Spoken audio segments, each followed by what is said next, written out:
you want to talk about is waste, recycling, circular economy. You're in the nation's 5th largest city, a progressive council to boot. Individuals in a tie still under a progressive liberal administration. We are going to do sustainability. And I then have a conversation with our public works department.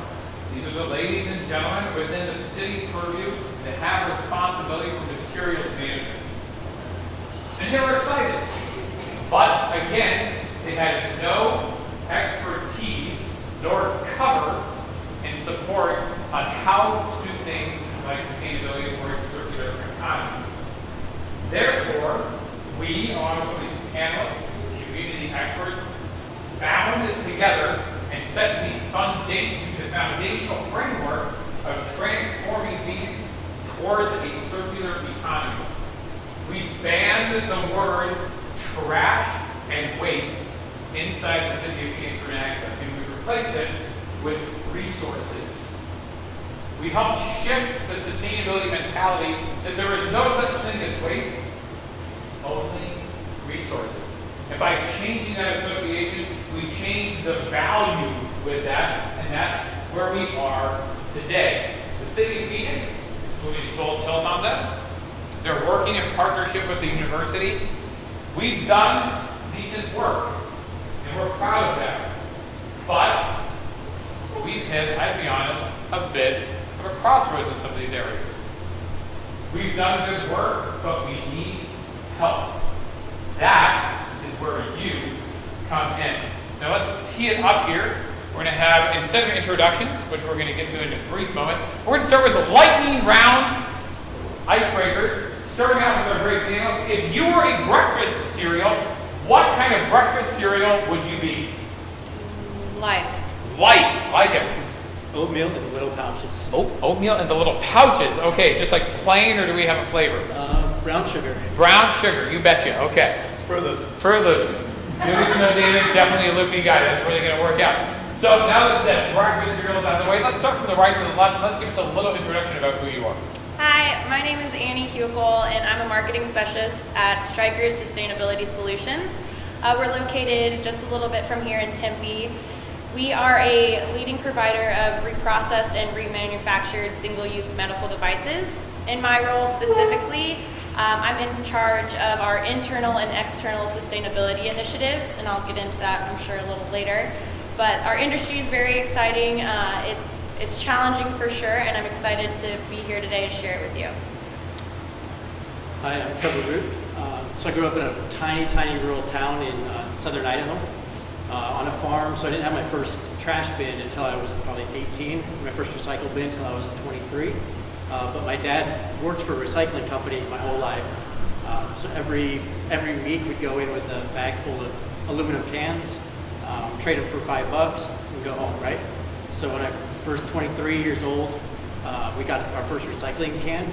We throw in all our cans in this big bin, someone would haul it off, and we wouldn't get any money. I was like, that's not recycling, that's theft. So then after I'm 23, I started working for a bunch of engineering companies, I think I'm 5 now. Been all over the world doing engineering, multiple buildings, some of the biggest solar power plants, some of the biggest power plants, coal ash. And now I'm in HDR engineering, one of the biggest in the world, specialized in healthcare facilities, and especially sustainability. So it's an important concept from the top down, CEO. Every building, we want to practice what we preach. So all of our buildings, we have compost and recycling. We also make sure the buildings we design, the owners know that recyclability and sustainability is an option for them. Sure, thanks. So we've got the medical field, we've got a building and built environment field, and David, tell us a little bit about yourself. My name is David Hertzberg. I owned and operated Sonoran Waste Disposal. Sonoran Waste Disposal was created in 2005 from scratch. I did turn to my brand new wife and said I'd like to leave my very lucrative corporate job, and I bought a garbage truck. I had never driven a garbage truck. I'd never driven a truck. And I bought a garbage truck because I thought this was going to be a money maker. In 2005, I mortgaged our house and maxed out our credit cards and bought 1 truck and 10 bins and went to work. Turns out that when I took my first load to the transfer station, I noticed that there was mounds and mounds of assets sitting in piles, and that's how I saw it. I sat there and go, we're throwing all this away, and every piece of material in there is a virgin piece of material just mixed together. So we changed our business model within about 3 months of operation with my one truck, 10 bins, and turned into the premier waste diversion company for 12 years. Our most notable accomplishment is ASU itself. In 2015, the waste company that was entrenched in ASU, giving them approximately $1 million a year in untethered donations, was Waste Management. They also agreed to get you to zero waste by 2015. 2015, you were at 27%. So that's the deal on this, because they're a landfill company. I came in saying, we're not going to be a landfill company. We're going to give you resources and create an economy in order to leverage your waste to get to your goals of zero waste. In the 2 years that I did ASU, we went from 27% to I think 42%. I did sell last year in August to Republic Services, who realized the value of waste diversion. They couldn't do it internally, so they had to buy it. So they bought my company, and they're now actively doing all the programs that we put together. So my company was the nuts and bolts and the ground floor of material handling and waste diversion and the startup of a circular economy. Thank you for all of you. So let's go right to kind of the business model framework here. So recycling at its core, I think most of you will agree, like this is a nice thing. I feel good when I recycle. It's good for the earth. But at the end of the day, this is also an economy and a material resource flow conversation. So like any of our panelists, right, this is open to all of you, round robin. Do you have any thoughts and insight internal to your organizations or previous ones? How are you making what is the business case of things just starting to base either recycling or setting the stage here for sustainability within your enterprises? Go ahead. So I guess, so if we're not making money, our company's not sustainable. But if we're not saving the environment, then our company's also not sustainable. So I guess everything you buy, everything, when you look around the room, there's all the metal materials, everything in this room has value. Some of it has a lot of value, especially when you talk aluminum and steel. These are metals that have a high carbon footprint. So to produce the material, it takes a ton of carbon, but to reuse the material, obviously offsets that carbon. So it's got an environmental benefit, and it's also cheaper than buying brand new steel and importing that from somewhere else. So I think the concept is just being wholly sustainable, both from an economic and an environmental perspective. So for an organization, I think about some medical devices. So would anyone here like to share needles with somebody else and call that reuse and recycle? Well, maybe, maybe not. So I'd be interested some medical devices, this might not be an intuitive thing for some folks. You mean you used a scalpel on him and now you're going to use it on her? How does that work out in practice, and why is this a valuable asset and strategy to Stryker? Sure. So I'm just going to give an overview of what reprocessing and remanufacturing of medical devices is. So you have a device that is created by an original manufacturer, and they label it as single use. So that means the doctor can use it on a patient, and then they're expected to put it in the landfill, throw it away. So what Stryker does is we go into the hospitals and say, whoa, don't throw that away. That's very valuable. We can clean it, we can sterilize it, throw it in our bin. So tons and tons of these devices get thrown into our bin, and then they get shipped to our production facility where we break them completely apart, we reverse engineer them, we clean them, we sterilize them, we function test every single device that comes into our building and goes out of our building, and then we can sell it back to the hospital for a fraction of that price. So not only are the hospitals and our customers realizing extreme savings, which in the current healthcare climate are desperately needed, but they're also diverting that waste that would have ultimately landed up in the landfill. So it's crazy to think that these devices were just going to the landfill without any cause, because the main concern for these hospitals was infection. And so Stryker can approve that we can clean and sterilize these devices to where they're substantially equivalent to the original manufacturers. So that's kind of just a high level of what reprocessing does. All right, so sustainability, circular economy is not just a nice thing, it is actually a proven smart business model, a strategy by how an organization can operate. Let's turn maybe a little bit towards a risk issue, maybe exposure, be it brand management. David, I'd like you to take this one. So waste management, they were, and we're not pointing fingers, but they were the previous strategic partner of this university, right? The nation's most progressive university on sustainability. They were not able to perform previously on that. Did you see that, if you were in their shoes, is that a risk issue? Is it a reputation? And what was your brand difference of not only selling the service, but maybe mitigating risk issues and exposure from making commitments to organizations like ASU? Okay, so first of all, Waste Management is not a bad company. They're a phenomenal company. They're the $15 billion corporation that moves the most waste in the world. They're a for-profit company. They're a publicly traded company. Half of your parents' 401ks have Waste Management. So it's a significant company, but it has a business plan. Its business plan is primarily landfills.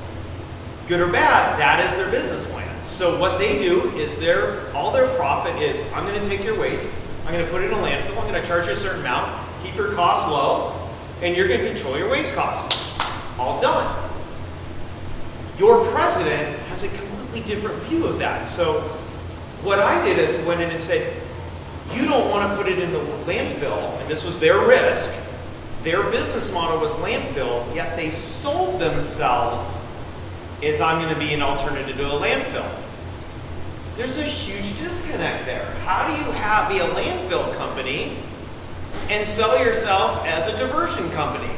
Well, it turns out, when you talk to a bunch of educated people who run a college, they can see that delta, and they saw it very clearly. So that was they took the risk, they sold themselves as one, even though they were another. A competitor, much smaller, like 1/1000th of their size, came in and said, I'm going to give you what you want. Not because I had this amazing idea. I didn't own a landfill. It turns out you have to be a diversion company if you don't own a $22 million landfill. So make your decisions on a business decision. So their risk was to present themselves one way. Their cost was someone presented themselves more genuine. I won that contract. So whatever you're planning on doing in business, make sure you're pure in your messaging and what you plan on accomplishing, because people will see through it. Excellent. So changing gears a little bit here, now moving more towards an aspect of circular economy and policy.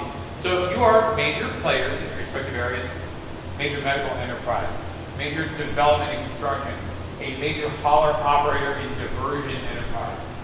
Do you consider yourselves as big players? Are there other sectors that help create a circular economy from a high-level picture? And what are some of those to you? Maybe some of the more important ones.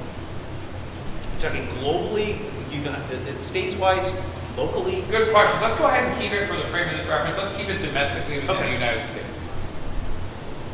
Sure, so I'll take this first. So when we have a device that comes in and it's either met its life cycle, where we can't reprocess it anymore because it's met its number of turns, or it's rejected for some reason, it won't plug in and it won't turn on, or cosmetic issue is something that won't be allowed, like if there's blood stain on there that won't come off, then we have to reject this device. And so we have this rejected device and we're thinking, well, we don't want to put this in the landfill because we're trying to, divert waste from the landfill.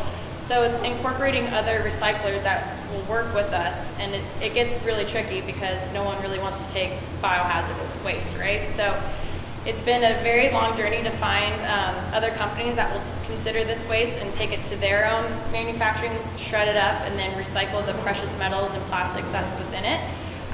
But we're trying to be authentic and true to our message, so it's very important to us that we find those other businesses that align with our own values and see the profit in our waste, and that's the only reason why we can make it work. I would say it's very important for us to know where our materials come from and where they go to understand the whole process. So one of the things I deal with the most is concrete. It's the concrete and the steel is 50% of the carbon footprint of any building. It's one of the most abundant materials in this building and in our built environment. So it consists of cement from a cement manufacturer, rocks, and water. It also consists of fly ash from a coal ash facility, which makes it stronger. So you have to know that the fly ash is coming from Four Corners, New Mexico, and our cement's coming from Nevada. How do you meet those in the middle? Where are they processed? What's the cost of all that transport? How did they get here? The other part is people will say that concrete is 100% recyclable. I still have yet to find the way where you can suck all the water out of it and turn it back into cement and rocks.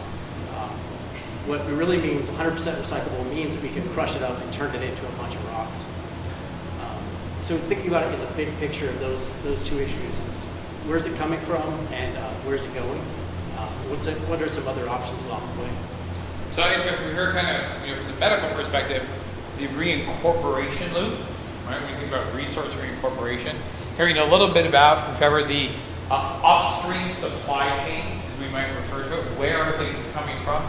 David, from your perspective, and uniquely from a downstream and a disposition perspective, right? So we've got waste management, we've got Republic. What are these other sectors or holes not empowering a circular economy, or what's important for us to consider? Well, let me give you an example of some of the best local circular economy, and then we can kind of talk a little bit about the holes. Who's from here? Who remember, okay, so you guys aren't that young. It wasn't that long ago that you'd be driving down the road and have cracks in it, and it'd be loud, and now all of a sudden you're driving down the road. Has anybody been driving down the 101 and it's been really loud road noise and then it just went silent? Does anybody know why? Yes, a few of you know. Why? Vulcanized rubber roads. Right, where does that rubber come from? Cycle tires. Right, who does that? That's a good question. Crumb Rubber, that's right in Apache Junction, literally does the entire west of the Mississippi. Every single pound of crumb rubber comes from Crumb Rubber organization sitting right in Apache Junction. They cryo break it with make it real cold. They cryo break it, it's pure rubber. They put it in the roads, and now all of a sudden we have quiet roads that are elasticized and take the heat and expansion and the cold, and now all of a sudden we have a better use for that rubber. United Fibers, sitting in Chandler. Every mattress in every prison, guess where the mattress is made from? United Fibers. Why? Because they take all the textiles that they buy from all those containers you put your clothes in, they shred them up and they make a mattress out of it, they give it to a prisoner. It's a great reuse and recycle of materials that really aren't thought of as recyclable or reusable. So the idea, what we're missing is to take a homogenized material that you don't think is recycled and stop thinking, hey, what can I do with that chair? I gotta make another chair. No, what can I do that's not a chair with that chair? It's the creative thinking to start making new products out of old waste streams that we've kind of just thrown away and thought of as not valuable. How do we put a value onto every single piece of material that's in that landfill? So that's the hole we're missing, because we're stuck in a rut. We're actually stuck in a large hole. It's called landfill. We got to break away from that mindset. Thank you. So you just heard kind of three major components there. Upstream, supply chain acquisition, utilization and repurpose, and then concurrent to that, to pull back in on the loop, right, the disposition and re-engineering of resources. Did you hear any of them refer to these fiscal items as waste products?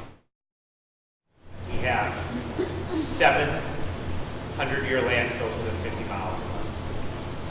We have 10 within 75 miles of us. You'll never see this number, but in a production way, it's $17 a ton to dump straight into a landfill. You go to a transfer station, which is where you dump it and they pick it up and haul it out, and the negotiated rate that you don't see is about $28 to $32 a ton. Somehow you have to convince a company to not pay $1.40 a yard to have the trash taken away and give them your waste. These are real numbers that are kind of hard to conceptualize, but understand that a ton is 2,000 pounds of material I can get rid of like that for $17. Here's some challenges with recycling. Movement of material. Town of Tempe budgets about $9 a ton just to move their waste. They haven't even disposed of it yet. Okay, so if you want to move material, you have to deal with collection, transportation, processing, and then you get it. Now you've started in business. We haven't even gotten in business yet. So the word you're going to use when you're developing your businesses, if you plan on making a product, is feedstock. This is an industry term for I want homogenized material in order to make something out of it. So you have to somehow convince someone to give you the feedstock that you need to make your business that has to be profitable, sustainable, and scalable. It's really cool to make something that fits on the top of a table and works once. That's not a business. A business is something that's scalable and profitable. In order to do that, you need a constant feed of the material you need to make that particular object. In order to get that, you have to make a more competitive environment than $17 a ton.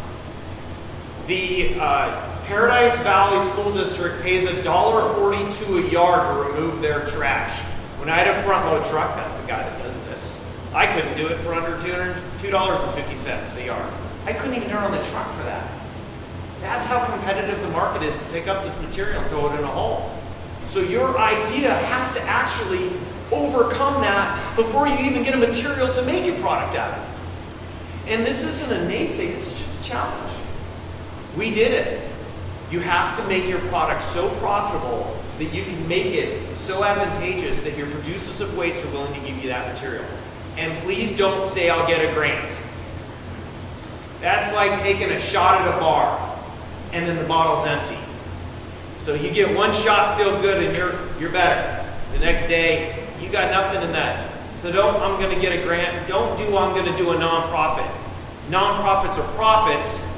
They just disseminate the money with whatever they're trying to solve or the people they're trying to pay. Does everybody know the NFL is nonprofit? So, I mean, did you know Mayo Clinic's nonprofit? $18 billion nonprofit? Yeah, it's big. I mean, trust me, the president of Mayo Clinic, I'll take his salary any day and twice on Sunday. So at the end of the day, profitable, scalable, sustainable, and then you have to be so profitable that you get your feedstock out of a very efficient process that already puts that in the landfill. Thank you. So I want to pivot here a little bit more to policies. So we heard some issues with regard to, frankly, the cold water business model, picking the stuff up, having access to material goods is a very big piece. Here's some interesting counsel, right? How do we deal with upstream original equipment manufacturers who do not want this to happen? That's in their business model, to sell more widgets. If they can't sell widgets, that eats into their revenue. You're eating their lunch.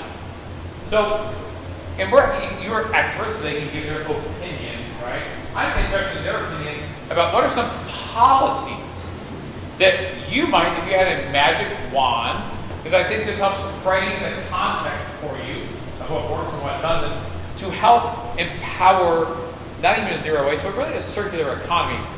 It could be take back. It could be laws about planned obsolescence, right? Are there laws and policies right now in a framework base that you might want to see altered to empower zero waste and circular economy solutions?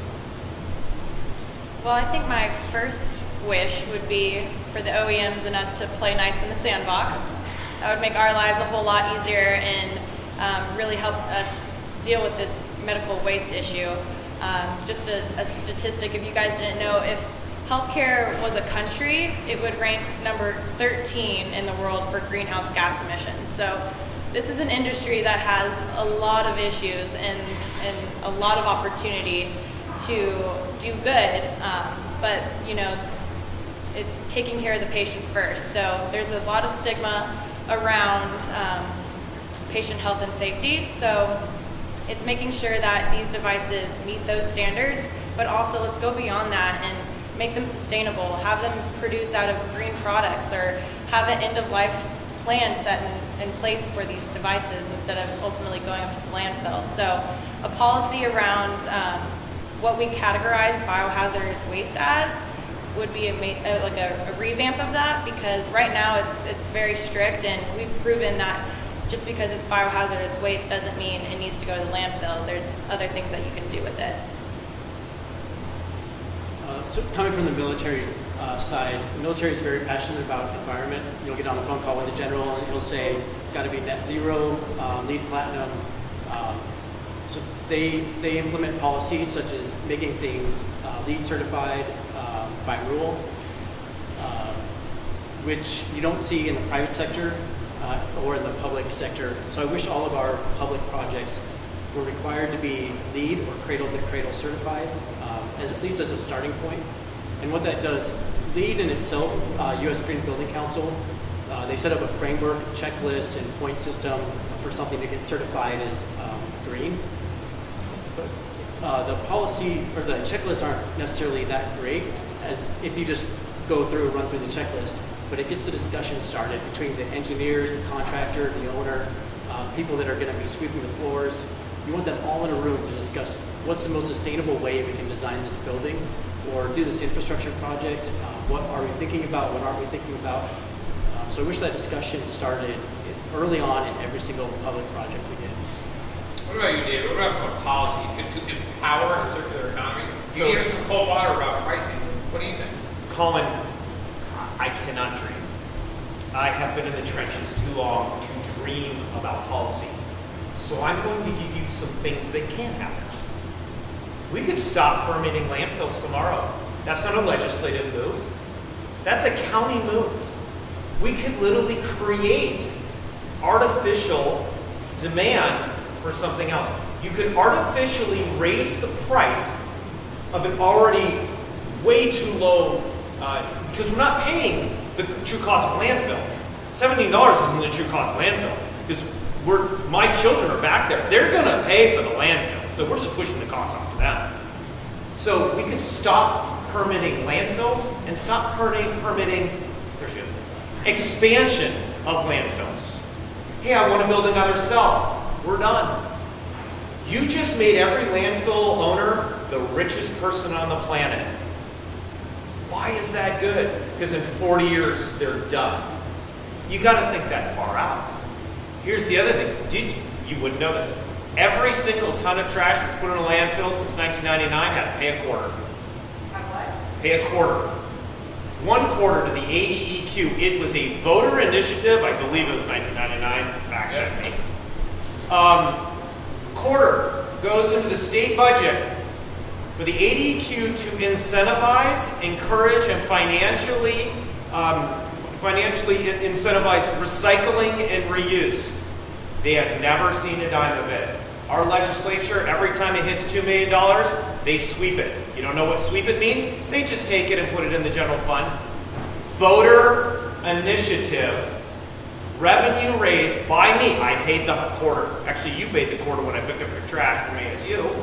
You paid that quarter every ton, and I picked up a lot of tons.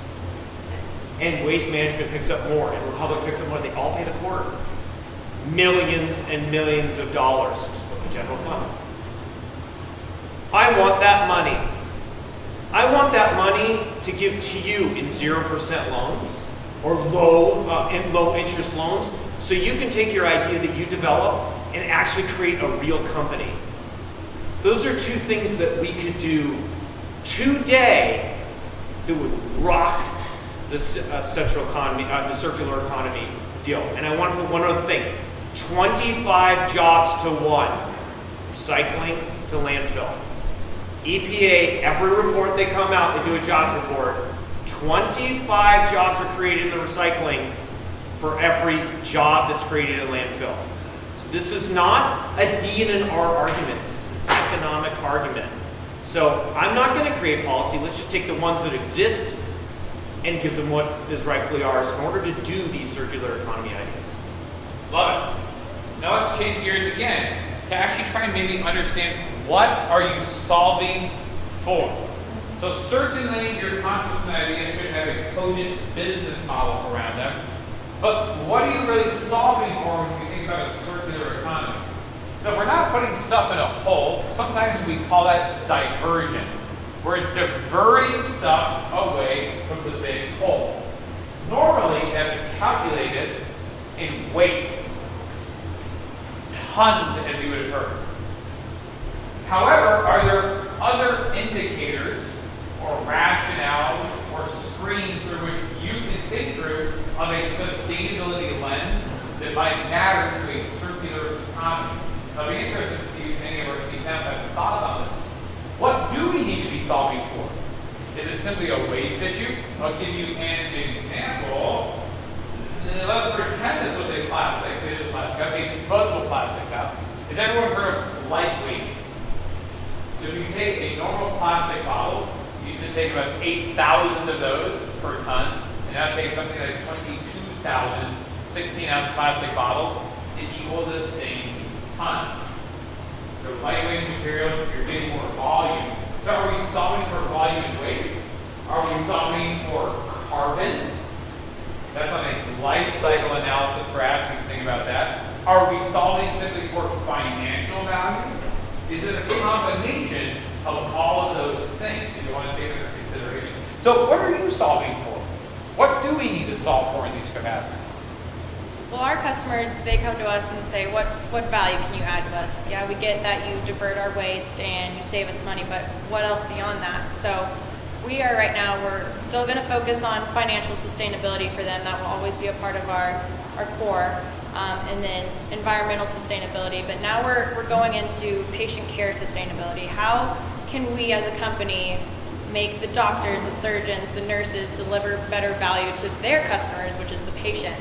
So we are working with our customers to talk about, okay, what can you do with this financial sustainability that we've given you, this lump sum of money that you've saved from buying our devices instead of new ones? What can you do with that to make patient care better? And we're seeing that they can supply education to their nursing staff to just keep on development, or they can buy this new communication tower in their OR to deliver better outcomes for their surgery. So it's helping us, it's working with our customers to figure out what value they want to see from us and how we can help them make their lives easier and their patients' lives easier. What do you saw?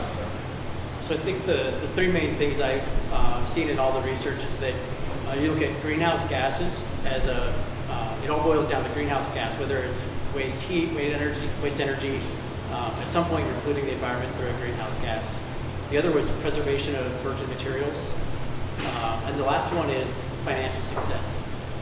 So recycling takes care of the virgin materials issue, but it doesn't always take care of the greenhouse gas issue. And then, so circular economy is where I see you're solving the greenhouse gas issue at the same time as solving the financial issue. So I think one of the great things about being here in this room, in this city, this university right now, is that it could be one of the most financially impactful weekends of your life. We're in a first in the U.S. type of situation right now with the city and the ASU. There's so much potential to make a ton of money doing circular economy. There's so much money in our landfills, in the environment, in the buildings. It's not just to preserve the environment, it's also for financial success. So, we screwed you. My generation and generation prior, we screwed you bad. And we continue to stick it to you. And it's for short-term gain. And understanding what I saw, well, I solve it for them. My personal passion is for them and for you. Because I made my money. I'm doing great. I'm going to do awesome. In fact, I sold a waste company. I'm starting new companies. It's great. You're going to pay. I'm not going to pay, and my parents won't pay. So what are we solving this for? I'm going to give you an example. Colin, you probably know it better than I do. There's a little town in Oklahoma that is actually next to a landfill. It wasn't their fault. Republic bought the landfill after the fire started 400 feet down. Fire's still burning. The town's looks like Chernobyl, by the way. It's totally empty. There's no one in it anymore. In fact, the next town over is now evacuated because the gases that are coming out of this landfill just seeping out of the ground from this fire 400 feet down. They can't put it out. Fire's not being run by oxygen. It's a different process. They add oxygen. I don't know what happened. Neither did they. So they can't go down and solve this thing. They're trying to pump foam down. They've been doing this for years. By the way, they're like 50 million into solving this problem. I think they bought the thing for 10. Landfills are bad. The other factor is virgin materials. We can cut down all the forests we want until we can't breathe. We can use all the oil we want to make plastics until there's no fish. I mean, you guys have heard this. You saw the climate change. I'm not trying to sell you on why to do this. I actually think the why is the duh. The question is the how. We are a capitalistic society. If you don't like that, don't live here. I am a true capitalist. That is what we were built on, and that is why you are here. Create a company that is profitable, sustainable, and scalable, and you will be participating in the circular economy. That is how we're going to solve it through capitalism. Because at the end of the day, I'm the biggest fan of the Sierra Club, but I'm also not, because we'd be able to burn our trash right now and create power. And that sounds like a terrible idea until you realize that most of that's just 100-year carbon being cycled instead of million-year carbon being pulled up. Everything has an argument for and against it. Just make sure when you're doing this that you're doing it for something that you're impassioned about, because you'll put way more energy into it. And if it's money, great. The more money you make, hopefully more stuff you'll divert out of the landfill, and the better the circular economy it'll be. So go after it. Excellent. So we're going to go back to a lightning round in just a moment, and we're going to ask the panelists what's going to be, as we close it up, their circular economy spirit animal as you go into the evening. But before we do that, I'm going to ask them and remind you to channel this interior incredible passion and energy. You've heard it from them. They're going to be around for a little bit after this. Feel free to bug them. We're going to challenge you. It is not waste. It is a resource. Think about what you are solving for. For whom? It's not the why, it's the how. How do you add shared value to these organizations? Do you also have an understanding of the business, the model, the marketing, and the opportunity? It is not one nor the other. It is a combination of all of them. So you're going to have a great night and day tomorrow. Make sure to drink an obnoxious amount of caffeine, right? Bring yourself up, get some sleep, chill out for a little bit, eat well, practice a little self-care, come back and solve some of the resource issues that we face today. So let's go back to our panelists. In closing, what is your circular economy spirit animal? I'm gonna go with sea turtles, so there's no more plastic straws in their noses. I'm going to go with the sharks. Because they eat all the fishes that have all the plastics in their bodies.